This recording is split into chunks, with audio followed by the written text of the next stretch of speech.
اللهم صل على سيدنا محمد يا رب صل وسلم دائما أبدا على حبيبك.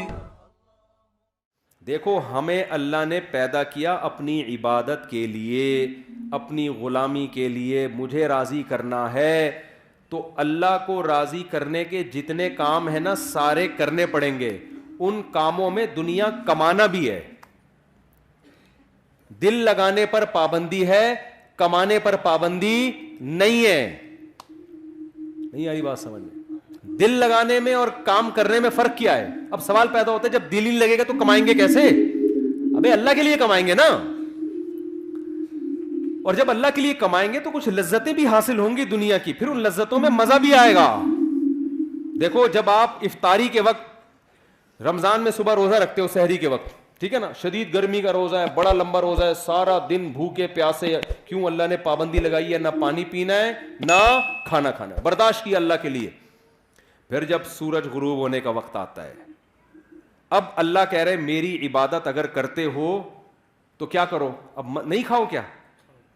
اپنی خواہشات قربان کرو, یہ بولتا ہے اللہ. اب اللہ کہتا ہے اب جو دیر کرے گا وہ گناہگار ہوگا, اب کھاؤ. کیا کرو؟ کھاؤ. اب ہم کس کو خوش کرنے کے لیے کھاتے ہیں؟ ڈبل مزہ آتا ہے کہ نہیں آتا؟ ایک مزہ یہ آتا ہے کہ پکوڑوں کا مزہ آ رہا ہے, سموسوں کا مزہ آ رہا ہے. دوسرا اس سے اللہ خوش بھی ہو رہا ہے. اس سے اللہ کیا ہو رہا ہے؟ تو دنیا کا مزے کا مزہ اور اللہ کی عبادت کی عبادت. کیسی پیاری دعا ہے جو نبی پڑھا کرتے تھے روزہ افطار کرنے کے بعد, ذهب الظما وابتلت العروق وثبت الاجر انشاءاللہ. پیاس بھی چلی گئی اور رگیں تر ہو گئی. یہ تو دنیا کا مزہ, اور آخرت کا مزہ کیا, اس روزے کا اجر ہمارے اعمال میں اللہ نے لکھ لیا, یہ آخرت میں ملے گا ہمیں. اس کی ایک الگ خوشی ہوتی ہے. تو میرے بھائی آپ کو اسلام ترقی سے منع نہیں کرتا, دنیا سے دل لگانے سے منع کرتا ہے. دل کس سے لگاؤ؟ اللہ سے. لہذا اللہ کے لیے کسی سے لگانا پڑے تو لگاؤ. اللہ اگر منع کر رہا ہے لگانے سے تو یعنی دل تو دنیا سے بھی لگے گا مگر اتنا لگے گا جتنی اللہ اجازت دے رہے اور جس سے اجازت دے رہا ہے. سمجھ میں نہیں آ رہی بات؟ اللہ کہہ رہا ہے بیگم سے بھی محبت کرو, اولاد سے بھی اور ماں باپ سے بھی. زیادہ کس سے کرو؟ ان تینوں میں زیادہ کس سے کرو بھائی؟ ماں باپ سے بھی, بیگم سے بھی اور اولاد سے بھی. تینوں میں زیادہ کس سے کرنی ہے؟ پہلی بات تو اللہ سے ہم پرمیشن لیتے ہیں ان سے محبت کرنی ہے نہیں کرنی, اللہ نے کہا کرنی ہے, میری طرف سے کیا ہے. تو ہم چونکہ اللہ کے غلام ہیں تو اللہ آرڈر دے رہا ہے, تو اللہ تو نے آرڈر دیا تو ہم کریں گے, ٹھیک ہے نا. یہ ہماری محبت کس کے لیے ہو رہی ہے؟ اللہ کے لیے ہو رہی ہے. تو یہ اللہ سے محبت کا حصہ ہے یہ. پھر اللہ کتنی کرنی ہے؟ ان تینوں میں بچوں سے زیادہ کریں, بیگم سے کریں یا ماں باپ سے؟ اللہ کہہ رہے ہیں سب سے اوپر گراف کس کا رہنا چاہیے؟ والدین کا. نہیں آ رہی بات؟ سب سے پہلے کس سے کرنی ہے؟ ابا اماں. نہیں آ رہی بات؟ اے اللہ کتنی کرنی ہے ان سے؟ حالانکہ اس میں دنیاوی مفاد نہیں ہے, کیونکہ ابا بڑھاپے میں بہت بوجھ لگتے ہیں. جوانی میں تو نچوڑ لیا ان کو, اب ریٹائر ہو گئے, اب کھانسنے کے لیے رہ گئے وہ گھر میں. ان کی دوائیاں ہیں, ان کے مسائل ہیں, پھر وہ بڑھاپے میں دماغ چڑچڑا ہوتا ہے, پوچھ رہے ہیں کہاں جا رہا ہے, کہاں سے آ رہا ہے, تو اچھا ہی نہیں لگ رہا یار, یہ کیا ہے یار, میں اپنی لائف کو انجوائے کرنے دو ابا. تو ابا پھر اپنے ابا کے واقعات سنا رہے ہوتے ہیں, بیٹا ہم تو اپنے ابا کے پاؤں بھی دباتے تھے. ابا وہ پرانا زمانہ تھا, ونس اپون اے ٹائم. ابا کو سمجھا رہے ہوتے ہیں. تو اللہ میاں نے کہا کہ جیسے افطاری میں تمہیں سموسے سے دل بہلانے کی اجازت ہے, سموسا اچھا لگ رہا ہے, میری طرف سے کوئی پابندی نہیں ہے, لگے کھاؤ گے. تو اللہ میاں نے کہا کہ کچھ چیزیں ایسی ہیں جو تمہیں اچھی لگیں تو میں نے کوئی پابندی نہیں لگائی, جتنی لگ رہی ہیں اور زیادہ اچھی لگنا شروع ہو جائیں, بشرطے کہ اللہ سے آگے نہ نکالو ان کو. لیکن جب ان کا آپس میں کمپیئر ہوگا, تقابل ہوگا, تو سب سے زیادہ محبت ابا اور اماں. ان کی ناراض نہیں کرنا, ان کو ان کے پاؤں میں جنت تلاش کرنی ہے. ایک موٹیویشنل اسپیکرس ہیں, وہ بیان میں شارٹ کلپ میں کہہ رہے تھے کہ جو ماں کے قدموں تلے جنت ہے تو یہ ہر ماں کے قدموں میں نہیں ہے. بعض لوگ بات ایسی کرتے ہیں کہ وہ علم صحیح نہیں ہوتا, جس کی وجہ سے معاشرہ غلط سمت میں جانا شروع کر دیتا ہے. میرا مقصد ان کا مذاق اڑانا نہیں ہے, لیکن یہ بات چونکہ اس سے نوجوان غلط گائیڈ ہو رہے ہیں, اس لیے میں نے کہا اس کی وضاحت کروں گا. موقع آ گیا تو وضاحت کرنے کا موقع مل رہا ہے. پھر انہوں نے محترم نے مثال دی کہ جو ابو لہب کی بیوی تھی, جس کے بارے میں قرآن میں آتا ہے اس کے گلے میں رسی تھی اور پھندا لگا اور مر گئی. بڑی کافر عورت تھی نا, تو وہ کافر عورت تھی تو وہ بھی تو کسی بچے کی ماں ہوگی, تو کیا اس کے بھی قدموں میں جنت ہے؟ تو یعنی وہ بتا رہے تھے کہ ہر ماں کے قدموں میں جنت نہیں ہوتی بھائی, ماؤں کی بھی دو قسمیں ہوتی ہیں, کچھ اچھی ہوتی ہیں کچھ بری ہوتی ہیں. یہ غلط گائیڈنس ہو رہی ہے. ہر ماں کے قدموں تلے جنت ہے, چاہے وہ کافر بھی ہو. بات یہ کہ وہ ماں کے قدموں میں ماں کے لیے جنت نہیں ہے. کس کے لیے جنت ہے؟ اولاد کے لیے جنت ہے. میں اگر وہاں موجود ہوتا نا ورک شاپ میں, تو میں کہتا ایکسکیوز می سر, ایک بات آپ سے کرنی ہے کہ ابو لہب کی بیوی اگرچہ جہنم میں جائے گی, لیکن اس کے بچوں کے لیے اس کے قدموں میں اللہ نے جنت رکھی ہے. قرآن کہتا ہے وَإِن جَاهَدَاكَ عَلَىٰ أَن تُشْرِكَ بِي, کہ اگر تمہارے ماں باپ اتنے بڑے کافر ہیں کہ تمہیں زبردستی شرک پر مجبور بھی کریں, ان کی بات نہیں ماننی, لیکن صاحبہما فی الدنیا معروفا, پھر بھی ان کے قدموں میں تم نے جنت تلاش کرنی, دنیا میں اچھا سلوک کرنا ہے. یہی تو مطلب ہے قدموں میں جنت کا. تو آج کل اولادیں ویسے ہی ماں باپ کو نہیں پوچھ رہی ہیں. اس طرح کی تقریریں آئیں گی تو پھر اپنے ابا اماں میں عیب تلاش کریں گے. وہ ہر بچہ جا کے دیکھا یار میری اماں تو یہ بھی کام غلط ہے, میری اماں کا تو یہ بھی حرکت ٹھیک نہیں ہے, تو اس کا مطلب میری اماں خود ہی جنتی نہیں ہے, تو اس کے پاؤں میں کہاں سے جنت آ گئی؟ اور بھائی آپ کو ابا اماں کے فالٹ نکالنے کی اجازت نہیں ہے. اللہ نے ابو لہب کی بیوی کو برا کہا, اللہ ہے, اللہ کو حق ہے کہ کسی کو برا کہے, کسی کو جہنم میں بھیجے. ابو جہل کی بیوی یا ابو لہب کی بیوی کی جو اولاد تھی, اس کو شریعت نے یہی پابند کیا کہ تم نے اپنے ماں باپ کے احسانات کا بدلہ دینے کی کوشش کرنا ہے, اور تم نے ان کے ساتھ اچھا سلوک کرنا ہے. نہیں آ رہی میرا خیال بات سمجھ میں؟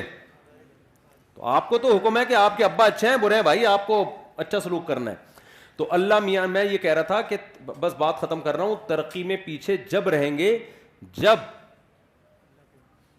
جب یہ اللہ کے لیے نہ ہو, یا آپ کوشش ہی نہ کرو. اللہ نے حکم دیا ہے کہ سارے کام کرنے ہیں کس کو راضی کرنے کے لیے؟ اللہ کو. اس سے پتہ ہے کیا ہوگا؟ یہ ترقی کی اسپیڈ غیر مسلموں سے بھی زیادہ تیز ہو جائے گی, کیونکہ جو کام اللہ کے لیے کیا جاتا ہے نا اس میں جان بہت ہوتی ہے, کیونکہ اس کا اجر کون دے گا؟ اللہ. دیکھو مجھے ایک بات بتاؤ, ڈاکٹر لوگ کہتے ہیں کہ, میں آپ چند مثالوں سے سمجھاتا ہوں کہ جب مذہب کی موٹیویشن ملتی ہے وہ بہت پاورفل موٹیویشن ہوتی ہے. وہ جہاں مذہب کی موٹیویشن نہیں ہوگی وہاں جان نہیں ہوتی. شوگر کے مریض کو ڈاکٹر کہتا ہے اتنے گھنٹے فاسٹنگ کرنی ہے, 100 میں 1 مریض کرتا ہوگا فاسٹنگ. لیکن رمضان آتا ہے, اللہ کا حکم ہے پورا مہینہ فاسٹنگ کرنی ہے. 90% مسلمان کیا کر رہے ہوتے ہیں؟ روزے رکھ رہے ہوتے ہیں, گرمیوں میں بھی سردیوں میں بھی. نہیں آ رہی میرا خیال ہے بات سمجھ؟ کیوں بھائی؟ اللہ کس کا آرڈر ہے؟ تو یار جو قوم صبح سے کہ رات تک اللہ کے لیے بھوکی پیاسی رہ سکتی ہے, وہ پڑھ نہیں سکتی اللہ کے لیے؟ نہیں آ رہی بات؟ وہ پڑھے گی کیوں نہیں پڑھے گی؟ اس کو بتانے والے لوگ شارٹ ہیں مارکیٹ میں. وہ مذہب کا صرف ایک پہلو سامنے رکھا ہوا ہے اس نے. اور سب سے بڑی بات یہ کہ یہ کام تھا ہماری حکومتوں کا. حکومتیں ذمہ داری پوری نہیں کر رہی ہیں. پڑھائی کا نظام تو دیکھو نا. کوئی بھی مجھے آ کے کہتا ہے نا اسکول میں پڑھتا ہوں, میں کہتا ہوں پڑھتا نہیں ہے, یہ بولو کہ میں اسکول میں نہیں پڑھتا ہوں, جھوٹ نہیں بولا کرو. تو یہ تو سسٹم مذہب کا نہیں ہے. یہ خرابی جو ہم ترقی میں پیچھے, ہمارے حکمرانوں کی پالیسیاں ہیں. ورنہ میں KPK گیا ہوں نا, وہاں دین اور مذہب زیادہ ہے. وہاں ایجوکیشن کے ریشو پورے پاکستان میں سب سے زیادہ ہے. پورے پاکستان میں KPK کی جتنی آبادی ہے نا, اس کے لحاظ سے لٹریسی ریشو KPK میں پنجاب اور کراچی کی نسبت زیادہ. کیوں؟ وہاں دین اور مذہب کیا ہے؟ زیادہ ہے. دین اور مذہب زیادہ ہونے کی وجہ سے جو اخلاقی برائیاں ان کا ریشو کیا ہے؟ کم ہے. جب اخلاقی برائیاں کم ہوتی ہیں تو آپ اپنے ہدف کو فوکس کرتے ہو. تو اس لیے اللہ آپ کو ترقی سے منع نہیں کر رہا. المومن القوی خیر من المؤمن الضعیف. حدیث میں آتا ہے طاقتور مومن اللہ کو کمزور مومن سے زیادہ محبوب ہے. تو طاقت میں جسمانی طاقت بھی ہے, طاقت میں ایجوکیشن کی طاقت بھی ہے, طاقت میں دولت کی طاقت بھی ہے, طاقت میں ٹیکنالوجی کی طاقت بھی ہے, لیکن یہ تمام طاقتیں کس کے لیے ہوں گی؟ اللہ کے لیے ہوں گی. جب اللہ کے لیے ہوں گی تو دل اللہ سے لگے گا, ان طاقتوں سے نہیں لگے گا. لہذا کسی کو یہ طاقت مل گئی ٹھیک ہے, نہیں ملی تو کیا سوچے گا؟ بھائی میرا مقصد تھا اللہ کو راضی کرنا, وہ کیا ہو گیا ہے؟ پورا ہو گیا ہے. پھر گھر بھی بنا لے, پراپرٹی بھی خرید لے, مرے گا تو کوئی بات نہیں یار, ہم نے تو اللہ کو خوش کرنے کے لیے بچوں کے لیے بنائی تھی, مر گئے تو کیا ہو گیا؟ ابے لوگ کہہ رہے ہوتے ہیں نا بیچارے نے اتنی محنت سے کروڑوں روپے کا گھر بنایا, بیچارے کو رہنا نصیب نہیں ہوا, تو اتنا کیوں طرز کھا رہے ہو؟ رہ بھی لیتا تو کتنے دن رہ لیتا. یوں بولا کرو بیچارے نے اللہ کو راضی کرنے کے لیے گھر بنایا, رہنا نصیب ہو یا نہ ہو اللہ راضی ہو گیا, کیونکہ اس نے اپنے بچوں کا سوچا تھا. نہیں آ رہی بات سمجھ میں؟ تو کیا بیچارہ کہاں سے ہو گیا؟ جس کے لیے بنایا تو وہ خوش ہے نا. ایک صاحب کی بچے کی جاب لگی ملٹی نیشنل کمپنی میں, پہلا دن تھا اس کا انا للہ ہو گیا بیچارے کا نا کرنٹ لگنے سے. اب ماں رو رہی ہے, ہائے میرا بچہ آج پہلا دن تھا. میں نے کہا بھائی اگر آخرت کے لیے یہ کام کیا ہے نا تو کامیاب ہو گیا, آخرت کے لیے نہیں کیا تو آج نہیں تو کل بہرحال اس نے مرنا تھا. کتنے دن زندہ رہ لیتا ہے انسان؟ تو مسلمان کیا سوچتا ہے ہر چیز میں. تو ہم تو آپ کو زیادہ, ہم تو کہہ رہے ہیں اپنی صحت بنانا یہ مذہب کا حکم ہے. دیکھو آپ کہتے ہیں نا آخری بات, بار بار آخری کر کے سچی مچی کی آخری, مولوی صاحب کر لوں آخری بات. دیکھو ہم کیا کہتے ہیں, علماء کیا کہتے ہیں, میں کہ میری کیا اوقات, شریعت کیا کہتی ہے؟ شریعت کیا کہتی ہے؟ ویلیو بتاتی ہے صحت کی 2% کی نہیں ہے. جو بیمار ہیں وہ بھی کہاں جائیں گے؟ جنت میں. ایوب علیہ السلام کی ساری زندگی صحت میں گزری, بیماری میں گزری؟ بیماری میں گزری. کہاں جائیں گے؟ جنت میں. ان کے تو مقامات ہی بیماری کی وجہ سے ہوئے. غیر مسلم کہے گا نہیں بیمار آدمی کیا ہے؟ ناکام. ہم کہتے ہیں ناکام ہے تو ایوب علیہ السلام تو کامیاب ہی بیماری کی وجہ سے ہوئے ہیں. لیکن کیا اس کا یہ مطلب ہے کہ میں بھی بیمار ہو جاؤں؟ اب کوئی غیر مسلم سنے گا تو کہے گا ان کے ہاں بیماروں کی بڑی ویلیو ہے تو ان کو چاہیے خود سب بیمار ہو جائیں. نا نا نا نا نا نا, یہ بات سمجھیں. یہ بیماری کس کی طرف سے تھی؟ اللہ کی. انہوں نے کوشش کی صحت مند ہونے کی. حکم یہ ہے کہ صحت بنانے کی کوشش کرو, مگر صحت سے دل مت لگاؤ. بنانے کی کوشش کے باوجود نہ بنے تو ٹینشن مت لو, اللہ تمہیں بیمار رکھ کے ہی خوش ہوگا, راضی ہوگا. کیوں؟ بیماری میں صبر کرو گے, اللہ چاہتا ہے تمہارے درجات صبر کے ذریعے بلند ہوں. کرنے سارے کامیابی کے راستے کو اختیار کرنا ہے, لیکن راضی اس پہ رہنا ہے جو کون چاہے گا؟ اللہ. پیسہ کمانے کی کوشش کریں, نہیں آتا ٹینشن نہیں لینی ہے, ریڈی لگائے ٹماٹر کی, بولے اللہ میرے ٹماٹر پہ ہی کیا ہے؟ خوش ہے, میں اسی میں خوش ہوں. ہمارا مسئلہ سارا یہ ہے کہ ہم زمین پہ باپ بن گئے ہیں. آپ کہتے ہیں میری ارننگ اتنی ہونی چاہیے, میرا بحریہ ٹاؤن میں پلاٹ کیوں نہیں ہے؟ ہونا چاہیے. میں کرائے کے گھر پہ کیوں رہ رہا ہوں؟ میرا ذاتی گھر ہونا چاہیے. اللہ کہتے ہیں نہیں چاہیے. ایوب علیہ السلام چاہتے تھے کہ میری صحت اچھی ہو جائے. انہوں نے کہا اللہ مجھے صحت دے دے. اللہ نے کہا ابھی نہیں ملے گی. انہوں نے کہا ٹھیک ہے اسی میں راضی ہوں میں. صحیح ہے نا, جب اللہ اسی میں خوش ہے تو ٹھیک ہے, میں کیا کروں, اسی میں راضی ہوں میں. اللہ نے آپ کا سارا اہل و عیال آپ سے چھین لیا, موت دے دی سب کو. ان کو چاہیے تھے اہل و عیال بچے, اللہ نے کہا نہیں دوں گا. انہوں نے کہا ٹھیک ہے میں اسی پہ خوش ہوں.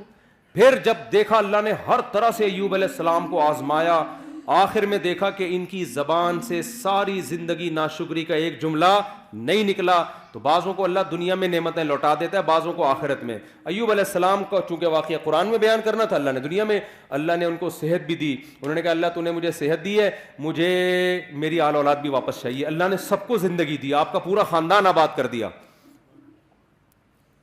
اور اس بیماری کی حالت میں ٹڈیاں گری سونے کی ایوب علیہ السلام کے اوپر. بخاری کی حدیث ہے, جب ایوب علیہ السلام کو صحت ملی نا تو ٹڈیاں سونے کی, حالانکہ دولت ویسے ہی مل چکی تھی ایوب علیہ السلام کو, تو وہ ٹڈیاں جمع کر رہے ہیں سونے کی.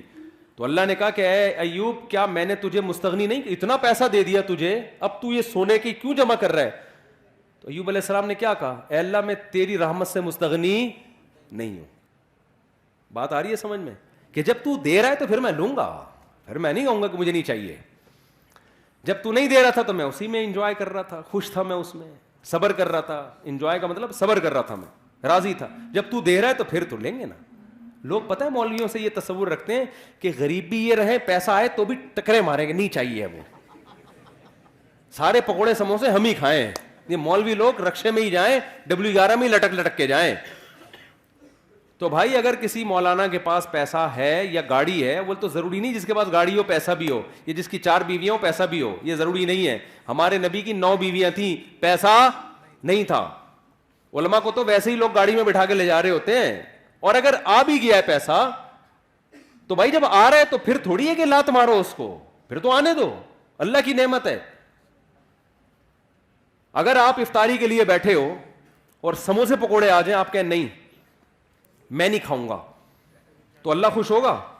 اللہ کہے گا جب تک میں نہیں کھانے سے خوش تھا تو اس وقت تو نہیں کھانا تھا, اب میں نہیں کھانے سے کوئی خوش نہیں ہوں. غروب آفتاب ہو گیا, اب تم یہ ٹینشن لے کے تمہیں کوئی ثواب نہیں ملے گا. تبھی تو ہمارے نبی جلدی کھایا کرتے تھے.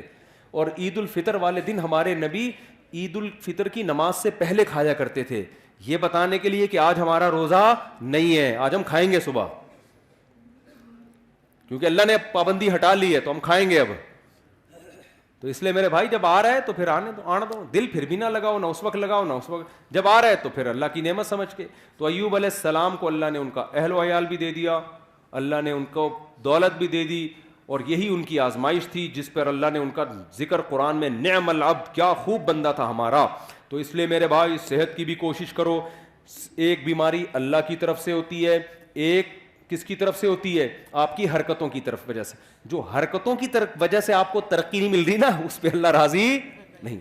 نہ ہمارے یہاں سائنٹسٹ پیدا ہو رہے ہیں, نہ ہمارے یہاں اچھے ڈاکٹر پیدا ہو رہے ہیں, نہ ہمارے یہاں اچھے انجینئر پیدا ہو رہے ہیں, اور ہم کہیں مسلمان چونکہ ایکچولی آخرت سے دل لگا بیٹھا ہے نا, ایکچولی اس وجہ سے ہم ترقی نہیں. تو بھائی تم پوستی ہونے کی وجہ سے ترقی نہیں کر رہے ہو, کرپٹ ہونے کی وجہ سے, سست ہونے کی وجہ سے ترقی نہیں کر رہے ہو.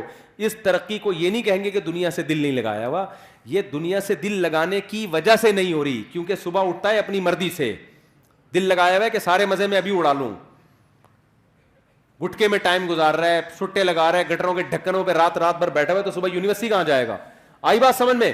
تو اب ہم نے ترقی غیر مسلموں سے زیادہ کرنی ہے, کیونکہ ہمارے پیچھے مذہب کی موٹیویشن ہے. سلمہ ابن اکوع رضی اللہ عنہ گھوڑے سے تیز دوڑتے تھے. کیوں دوڑتے تھے؟ پیغمبر کی یہ حدیث سنی ہوئی تھی کہ طاقتور مومن اللہ کو زیادہ محبوب ہے کمزور مومن سے. آج جتنا نیک ہوگا نا, اسپیڈ اتنی ہی سلو ہوتی چلی جائے گی اس کی. جب حضرت جی بنے گا پھر تو اٹھائے نہیں, پولیس آئے گی اٹھانے کے لیے, کیونکہ بہت نیک ہیں یہ. وہ تو چلو اللہ کی طرف سے. جوان کیونکہ نیک بہت ہے, پولیس آ رہی ہے, حضرت اٹھیں یار خدا کا واسطہ, اٹھا ہی نہیں جا رہا, نیک بہت ہیں, اتنے نیک ہیں کہ چلا ہی نہیں جاتا حضرت سے. یہ نیک, یہ تو اللہ کی طرف سے اگر ایسی بیماری ہے پھر تو یقیناً نیک ہے. لیکن حضرت آپ اپنی خوراک پہ غور کریں, آپ کو دھماکے سے پھٹ جانا چاہیے تھا جو آپ کھا رہے ہیں. صبح اتنے پراٹھے, دوپہر پھر یہ, پھر رات کو دیر سے کھا کے حضرت سو جاتے ہیں, پھر صبح اٹھتے ہیں پھر اتفاق سے سو جاتے ہیں. پھر دوپہر اگر کوئی کام ہوا تو کر لیا, نہیں تو پھر سو گئے. اور لیبل یہ لگایا جاتا ہے حضرت کے دل میں دنیا سے بالکل بھی محبت نہیں ہے. یہ جو حضرت فلانے کو ہینڈسم ہونے کا شوق ہے, جاگنگ کرتا ہے, بھاگتا ہے, اصل میں دنیا کی لالچ. تو میرے بھائی وہ مطلب نہیں ہے, صحیح ہے نا. مسلمان کی صحت بھی اچھی ہوتی ہے, خوراک پہ کنٹرول کرتا ہے. کیوں؟ اس کے رب کا حکم ہے کہ یہ زندگی جو پروجیکٹ کے لیے تمہیں بھیجا ہے نا, اس پہ جب کمپنی بلائے گی تو آنا, خود سے بھاگ کے آئے نا. اگر وہ جو میں نے مثال دی تھی نا کمپنی کی, تو پھر پولیس اریسٹ کرے گی. ہمیں تو خودکشی کی اسی وجہ سے اجازت نہیں ہے کہ اللہ میاں نے جس کام کے لیے بھیجا اسی میں لگے رہو, خود سے پہلے قبر میں جانے کی کوشش مت کرو. خودکشی ایک جزوی ہوتی ہے, کلی خودکشی ہے, کھمبے سے لٹک گئے, فوراً مار دیا. اس پہ کتنی شدید وعید ہے. حدیث میں آتا ہے جس نے اپنے آپ کو جس طرح سے قتل کیا, جب تک قیامت قائم نہیں ہوگی نا, برزخ میں اسی طرح مارتا رہے گا. یہ کلی طور پر. اور ایک ہے جزوی, سگریٹیں پھونک کے مار رہا ہے اپنے آپ کو, وزن بڑھتا جا رہا ہے, ڈاکٹر کہہ رہے ہیں تو لڈو کم کر دے ورنہ تو لڈو بن جائے گا تھوڑے دنوں میں. لڈو بن گیا ہے پورا, پھر بھی لڈو پھوڑے جا رہا ہے نا. اور جب اس کو سمجھایا جائے تو کہتا ہے میٹھا کھانا کیا ہے؟ سنت ہے. پھر تیجے کا کھانا, 40ویں کا کھانا, شب برات کا کھانا, 12 ربیع الاول کا کھانا, محرم کے کھانے. ہمارے نبی سے اس قسم کا کوئی کھانا ثابت نہیں ہے, صرف ایک کھانا نبی نے کھلایا, وہ ہے ولیمہ. بس شادی جب بھی کی کھانا کی, اس کے علاوہ کوئی دعوت نہیں ہے. یہ اس لیے رکھی تاکہ اس کو کریں لوگ, آئی بس اپریشیٹ کریں اس کو. ایک کھانا, حدیث میں آتا ہے ولیمہ پیغمبروں کی سنت ہے, یہ بتانے کے لیے ہم نے بہت اچھا کام کیا ہے, اس پہ دعوت ہوگی. کیونکہ لوگ اس کو اچھا نہیں سمجھ رہے ہوتے ہیں نا, لوگ کہہ رہے ہیں پتہ نہیں کیا بے وقوف آدمی ابھی سے شادی کر آ کے بیٹھ گیا. تو اسلام نے کہا کرو, پہلی شادی میں بھی ولیمہ, دوسری میں بھی, تیسری میں بھی, چوتھی میں بھی, یہ بتانے کے لیے کہ تمہیں تکلیف ہو رہی ہے, مجھے بہت خوشی ہو رہی ہے. ہاں تبھی تو ہے ولیمہ, بہت پہلی دفعہ کوئی ڈھنگ کا کام کیا میں نے. تو اب اس سے 4 شادیاں بھی آ گئیں. دنیا جب دل لگانے کے 4 شادیاں کس کے لیے کرنی ہے؟ اللہ کے لیے, پیغمبروں کی سنت ہے. نسل بڑھانا کس کی سنت ہے؟ پیغمبروں کی. ہم اس لیے کر رہے ہیں. اب اس میں اگر مزہ بھی آ رہا ہے تو آنے دو یار, جب افطاری میں بھی تو مزہ آتا ہے نا. اب آپ افطاری, کوئی غیر مسلم آئے بولے تو یہ سموسے کیوں کھا رہا ہے افطاری میں؟ آپ بولے اللہ کا حکم ہے. ابے تیرے تو مزہ آ رہا ہے اس لیے کھا رہا ہے تو آپ کیا جواب میں دو گے؟ بھائی جب اللہ کو مجھے یہ دیکھ کے مزہ آ رہا ہے کہ مجھے مزہ آ رہا ہے تو آنے دو نا, اللہ بھی خوش ہے میں بھی خوش ہوں, کیا ہے تجھے کیا تکلیف ہو رہی ہے؟ کیا خیال ہے؟ 1 گھنٹہ پہلے کھاتا تو مزہ تو آتا, لیکن اللہ خوش نہیں ہوتا. تو اللہ کو اس میں مزہ آ رہا ہے, اللہ بھی خوش ہے, اللہ ہی تو کہہ رہا ہے کھاؤ نا, کھاؤ. اللہ تو ہم کھا رہے ہیں, مزہ بھی آ رہا ہے, اللہ بھی خوش ہو رہا ہے. تو اسی طرح شادیوں میں اللہ نے کہا مزہ بھی آئے گا اور اللہ بھی کیا ہوگا؟ خوش ہوگا, کیونکہ اس مزے سے یہ چاہتا ہے اللہ کہ یہ مزہ تم کرو. لیکن اگر گرل فرینڈ رکھی, بد نظری کی, انٹرنیٹ پر فحش فلمیں دیکھی, مزہ تو آئے گا مگر قیامت میں یہ مزہ کرکرا, کیونکہ اللہ کو غصہ بہت آئے گا اس پہ. حلال میں مزہ بھی ہے اور اللہ کی رضا بھی ہے. میں جب دوسری کر رہا تھا نا, لوگ کہہ رہے تھے ابے سنت کا لیبل لگایا ہوا ہے, اصل میں تو مزے اڑانے کا شوق ہے. تو میں نے کہا مزے اڑانے کا شوق تو تمہیں بھی ہونا چاہیے. کیا خیال ہے, کس کو نہیں ہے دنیا میں؟ لوگ گٹکے کھا رہے ہیں, چھٹے لگا رہے ہیں مزے کے لیے, تو تم بھی کر لو. میں تو کر اس لیے, میں نے کہا یار جب اللہ کو خوشی ہو رہی ہے کہ اگر مجھے مزہ آ رہا ہے تو اللہ کو خوشی ہو رہی ہے, تو میں کیوں نہیں کروں ایک کام. بھائی ویسے آتا واتا نہیں ہے, یہ دماغ میں رکھ لینا, حقیقت بتا رہا ہوں میں. کیونکہ ابھی کل ایک بندے کا پرچہ, چند دن پہلے ایک بندے کی پرچی آئی کہ میں نے دوسری کی ہے, مجھے بالکل بھی مزہ نہیں آ رہا. نہیں اس کا حاصل یہ تھا کیونکہ میری بیوی دھمکی دے رہی ہے, گھر آئی نا الٹا لٹکا کے ماروں گی تجھے میں, سالے الگ ڈنڈے ونڈے لے کے چل رہے ہیں. لیکن اگر آ بھی جائے تو بھائی اس پہ اللہ کو کوئی غضب نہیں ہے, اللہ اس پہ کیا ہے؟ خوش ہے. کیوں؟ اس پہ بہت ساری برکتیں ہوتی ہیں. آپ ایک عورت کو بچا لیتے ہو برائی سے, آپ خود برائی سے بچتے ہو, آپ کو اولاد ملتی ہے, آبادی بڑھتی ہے, اس سے ملک میں جوانوں کا ریشو کیا ہوگا؟ زیادہ. بوڑھوں کا ریشو جوانوں کے مقابلے میں کم, کھانے والے کم, کمانے والے زیادہ. تبھی تو یورپ چاہتا ہے ایک ایک بچے پہ 20-20 لاکھ روپے انعام دے رہا ہے وہ پاکستانی اعتبار سے, کہ پیدا کرو. ان کو پتا ہے کہ یار ہمارے پاس سب کچھ ہے, نسل ہی نہیں ہے, لہذا ہم ویسے ہی ختم ہو رہے ہیں, اور ہمارے پاس کچھ بھی نہیں ہے, ایک نسل ہی ہے. اگر یہ بھی ختم کر دی نا تو نہ نسل ہوگی نہ ٹیکنالوجی ہوگی, ایویں ہی ختم ہو جائیں گے ہم. ٹھیک ہے نا. تو دونوں چیزیں ساتھ ساتھ چلاؤ, بچوں بھی پیدا کرو, پڑھاؤ بھی, تربیت بھی کرو ان کی.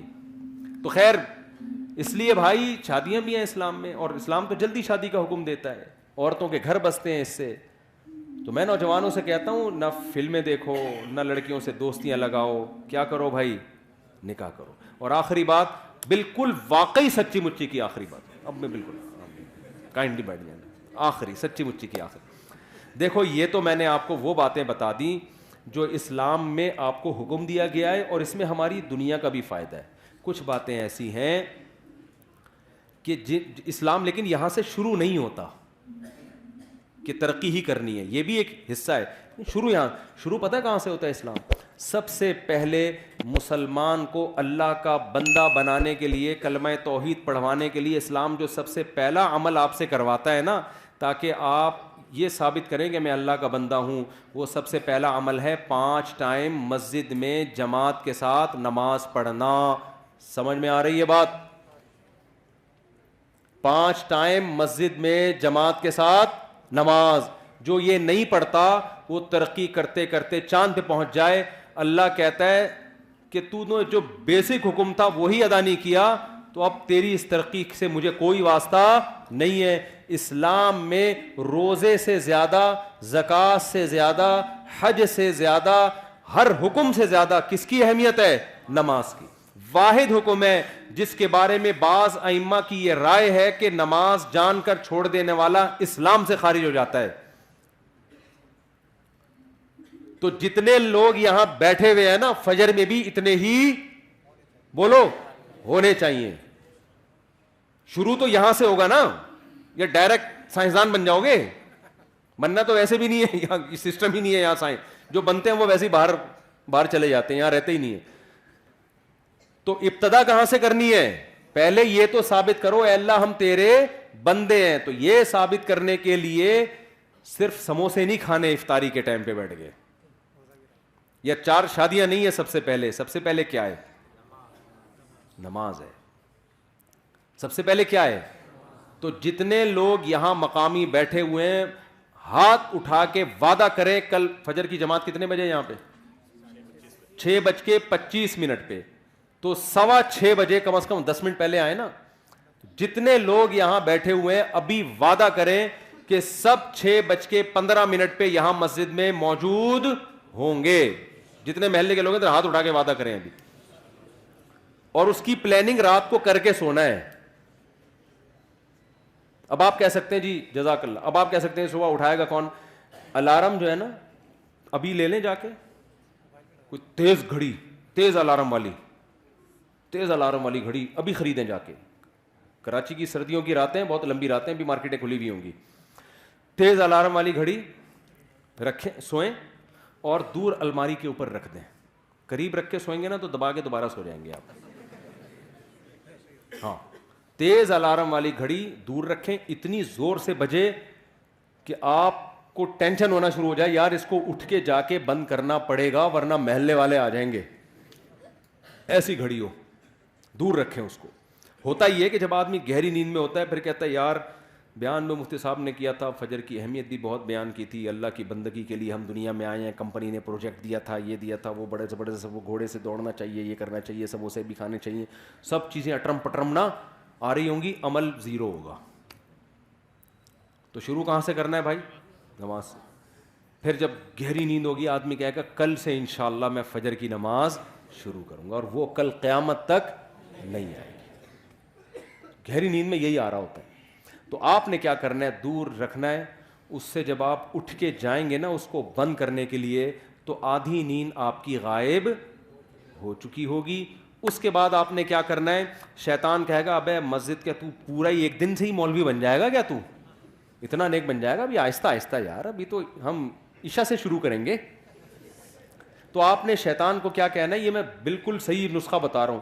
آپ کو نے شیطان کو کہنا ہے میں صرف واش روم سے فارغ ہو کے آ رہا ہوں, نماز پڑھنے مسجد میں نہیں جاؤں گا. جب واش روم سے فارغ ہو جائیں گے آپ, تھوڑی نیند اور زیادہ غائب ہو جائے گی. پھر شیطان کہے گا اب سو جا. آپ کہیں گے ٹھہرو رکو ذرا ٹھہرو رکو ذرا. پھر آپ نے کیا کرنا ہے؟ آپ نے شیطان سے کہنا ہے صرف میں وضو کر لوں پھر میں سو جاؤں گا.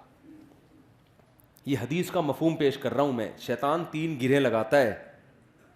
جب انسان اٹھتا ہے ایک گرہ کھلتی ہے. تو حدیث میں آتا ہے جیسے جیسے یہ عمل کرتا چلا جائے گا نا گرہ, یہاں تک کہ جب وضو کر لے گا نا تو آپ نے فرمایا 3 گرہیں, اب شیطان کا زور نہیں چلے گا. اب آدمی کہے گا یار اتنی قربانی دے کے وضو کر لیا ہے, اب جاؤ فجر کی نماز. اور خدا کی قسم فجر پڑھیں گے مزہ نہ آئے پیسے واپس. جتنا لطف اللہ نے فجر کی جماعت میں رکھا ہے نا اتنا کسی نماز میں نہیں رکھا. آپ کہیں گے آج تو ہٹو بچوں ہو گیا یار, سموسے میں وہ مزہ نہیں آیا جو فجر پڑھنے میں آیا. اتنا کتنے اچھے کام سے ابتدا ہوتی ہے یار دن کی. غیر مسلم اس نعمت سے محروم ہے. وہ صبح اٹھتے ہی ایسی آفس چلے جاتے ہیں, بس اپنی پینٹ پہنی اور چلے گئے آفس. ہمارا اللہ نے کتنا پیارا نظام رکھا. وضو کا اپنا مزہ ہے, ایسے وضو کرتا ہے, دانت صاف کرتا ہے, چہرہ دھوتا ہے, مسح کرتا ہے, پاؤں دھوتا ہے, اس کے بعد مسجد میں آتا ہے. کیسا سکون کا ماحول. صبح صبح لڑ بھی نہیں رہے ہوتے لوگ, باتیں بھی نہیں کر رہے ہوتے, سب تمیز سے بیٹھے ہوئے ہوتے, نیند ہوئی بھی ہوتی ہے نا سب کی, ایسے نہ کوئی غیبت ہو رہی ہوتی ہے, سب آرام سے. امام کو پیچھے مڑ مڑ کے بھی نہیں دیکھ رہے ہوتے کب آ رہا ہے کہ نہیں آ رہا. ظہر میں آدھا منٹ امام لیٹ ہو جائے نا سب مڑ مڑ کے, ٹینشن ہوتی ہے. فجر میں نے دیکھا تھوڑا لیٹ بھی ہو جاؤ نا لوگ آرام سے بیٹھے ہوتے, سکون میں ہوتے ہیں نا, نیند پوری ہو کے ڈپریشن نہیں ہوتی. ظہر میں دیکھیں گے پتہ نہیں کدھر رہ گیا, کیا ہو گیا, پھر ادھر سے باتیں ابھی کہاں رہ گئے امام, تو ٹینشن ہوتی ہے. تو آ کے بیٹھیں گے, پھر امام کے پیچھے اللہ کے سامنے ہاتھ باندھ کے کھڑے ہوں گے, رکوع کریں گے, سجدہ کریں گے, سبحان ربی الاعلیٰ سبحان ربی الاعلیٰ, تلاوت سنیں گے, سلام پھیریں گے, ہٹو بچو ہو جائے گا. پھر پوستیوں کی طرح جا کے دوبارہ سو جائیں گے, اٹھیں گے پھر وہی 11 بجے. نہ سوئیں تو اچھا ہے, لیکن چلو نماز تو پڑھ لی نا, دن کی ابتدا تو اچھی ہو گئی, تو کریں گے. اور جس نے فجر پڑھ لی نا جماعت سے, تو باقی نماز میں جماعت سے پڑھانے کی اس کو ترغیب دینے کی ضرورت, باقی اس کا باپ بھی پڑھے گا انشاءاللہ. وہ کہے گا یار جب مشکل کام کر لیا, دن کی ابتدا اچھے کام سے ہوئی, تو پھر باقی بھی اچھا ہو جائے. اللہ ہمیں سمجھنے کی عمل کی توفیق عطا فرمائے. وہ میں نے کہا تھا کہ دوا بتاؤں, یہ وقت ہو گیا, چلو پھر کبھی بتا دوں, بتا دوں. میں حکیم نہیں ہوں, کچھ چیزیں بڑی زبردست ہیں, آپ لوگ کھایا کریں. کچھ حکیموں کی نا کچھ دوائیں صدیوں سے چلی آ رہی ہیں. جن لوگوں کو نزلہ رہتا ہے نا, نزلہ, یہ حکیم لوگ اس کی تصدیق کریں گے. حکیموں میں 2 نمبر بہت ہیں, یہ ذہن میں رکھنا. ایسا نہ ہو کسی حکیم کے پاس جب تک تحقیق نہ ہو نہیں جایا کرو. حکیم جو الو بناتا ہے نا, وہ بہت ہی ٹائٹ بناتا ہے. تو حکیم ریلائبل ہونا چاہیے. تو کچھ چیزیں ایسی ہیں جن کے سروں میں نزلہ رہتا ہے نا, کراچی میں تو سب کے سر میں نزلہ جمع ہوا رہتا ہے. تو اس کے لیے ایک آتی ہے دوا استو خدوس, الف سین توئیں واؤ خا واؤ دال واؤ سین. یہ بڑی زبردست دوا ہے. رات کو آپ گرم پانی سے لے کے سو جایا کریں, تو اس سے پیٹ کا سسٹم بھی بڑا اچھا رہتا ہے. اور 2-3 مہینے کھائیں گے, دماغ سارا کیا ہو جائے گا, جو نزلے وزلے بلاکیج ہوئی ہوئی ہے نا, وہ ساری یہ وہ چیزیں جو میں نے جو جتنی تحقیق کی ہے نا, ڈاکٹروں کے پاس ڈاکٹر سے بھی اسٹیم لینے کا کہتے ہیں آپ کو, لیکن اس سے بہت فائدہ ہوتا ہے, سمجھتے ہو. دوسری چیز ہے آج کل دل کی کمزوری, اعصاب کی کمزوری, یہ بھی کراچی میں تو لونڈے لپاڑوں میں بہت زیادہ ہو گیا. یہ لونڈے لپاڑے ہیں نا, گٹکے کھا کھا کے, اور لائف اسٹائل دیکھو نا, تو ذرا سی بات پہ ہائپر ہونا شروع ہو جاتے ہیں. تو ایک ہمدرد والوں کا اور بھی دوسری کمپنیوں کا آتا ہے خمیرہ ابریشم, کیا نام ہے اس کا, وہ نہار منہ آدھا چمچہ کھا لیا کرو تھوڑا سا گرم پانی کے ساتھ, مزہ نہ آئے, مزے کا بھی بہت ہے, دل چاہے گا پورا ڈبہ کھا لو. تو یہ کنٹینیو کھاؤ گے نا, اس سے اعصاب اور دماغ, کیونکہ اس میں بڑی زبردست چیزیں ڈالی ہوئی اور ساری آرگینک ہیں, وہ میڈیسن نہیں ہے اصل میں, تو ساری خوراکیں ہی سمجھ لیں آپ اس کو. سمجھتے ہو کہ نہیں سمجھتے؟ تو یہ کھا لیا کرو اپنے خرچے پہ, ٹھیک ہے نا. اور بھی 2-4 چیزیں. تو یہ ایک نارمل, اسی طرح یہ ایک دماغی طاقت کے لیے نا, جن کے دماغی کام ہے, پڑھتے تو ہے نہیں, پھر بھی دماغ تو بہتر کر لو نا کراچی میں. تو خمیرہ گاؤ زبان, یہ صبح ناشتے کے بعد آدھا چمچہ کھا لیا کریں اپنے خرچے پہ. اس سے بھی دماغ کافی, دیکھو جب انسان کی صحت اچھی ہوتی ہے ہنستا بستا ہوتا ہے, جب مرجھایا ہوتا ہے, تو یہ وہ چیزیں, ویسے تو ڈاکٹر آپ کو بتائیں گے کہ آپ میں کیا کمی ہے وہ کھا لو, لیکن یہ جنرل ٹونک بتا رہا ہوں آپ کو میں. یہ ایسی چیزیں ہیں جو صحت, اس سے آپ کی کیا رہتی ہے, بہت اچھی رہتی ہے صحت. تو یہ 1-2 مہینے کھا لیا, پھر چھوڑ دیا, پھر 1-2 مہینے کھا لیا, اس کے کوئی نقصانات نہیں ہیں. تو یہ عام طاقت, کیونکہ ہم کراچی میں دیکھ رہے ہیں جس قسم کے ڈیزائن سامنے آ رہے ہیں نا, یہ ڈیزائن ایسا نہیں ہے جو قدرت نے اس ڈیزائن پہ نہیں پیدا کیا تھا, یہ اپنی حرکتوں کی وجہ سے ڈیزائننگ کیا ہوئی ہے. تو ان کو ڈینٹنگ پینٹنگ کا بہت سارے کام کی ضرورت ہے, ان کو باقاعدہ کھول کے دوبارہ, اصل میں تو یہ کھول کے دوبارہ جوڑو ان کو. جو کراچی کے لڑکوں کی حالت ہو گئی ہے, یہ ریپیئرنگ سے ٹھیک ہونے والے نہیں, اب کھول کے تو جوڑ نہیں سکتے. تو ہم نے کہا چلو کچھ چیزیں بتا دیں تاکہ ان کی ریپیئرنگ ہو جائے. اللہ سمجھنے کی عمل کی توفیق عطا فرمائے. وعلیکم السلام.